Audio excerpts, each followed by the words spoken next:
battle, as it says there. There's a war being perpetrated on you for your mind, and it's the control. And it's gone on since recorded history, only they didn't record it. So, for instance, touching on, which will be my subject, about evictions. Now, you think you go and take a loan for a mortgage. This is the #1 fraud that the banks perpetrate on you. You go in and you say, can you give me some money to buy a house? And they say, oh yes, how much do you want? Let's say 100,000.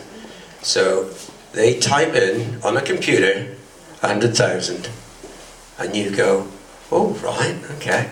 You'll have to sign a contract, and on that contract you'll see the amount, and you'll see your name and a date, but you won't see any signature from them. You're the only one that signs. And then the solicitor that you employ, the conveyancing solicitor, will say, don't date it, in my case Mr. Crawford or Mrs. Crawford, send it to me and I'll date it afterwards. The very first fraud that has taken place is they didn't give you any money in the first place. You created the money by borrowing off yourself in the future. It's a total scam. And the moment they start charging you interest on something you haven't been given is a fraud. The second fraud is they don't sign the contract. There should be 2 signatures. That's the second fraud. The third fraud is when you send that contract back to your conveyancing solicitor, he dates it and he bundles that document in with maybe another 5,000 when he sends it back to the bank. And another fraud is he doesn't just work for you, he works for the bank also. So that's another fraud. That's a conflict of interest, not allowed to do it. When they get that 5,000 contracts, they turn it into a bond, and that bond gets sold on the stock market, and they're allowed to sell it between 8 and 10 times. That means they get £1 million for your £100,000 house. They've got another scam going at the same time. They also insure you, so you fail to pay, they can get the money. So if you miss 3 payments, which is 90 days, they will come. It's not a case of when, they will come and take your property, because the 90 days kicks in and they get paid for that. And then on top of that, they take your property and sell that. And there are other frauds, but it goes deeper and deeper and deeper. Now, coming to the evictions themselves, this is total fraud, because when you think you go into court, you think it's a court of law.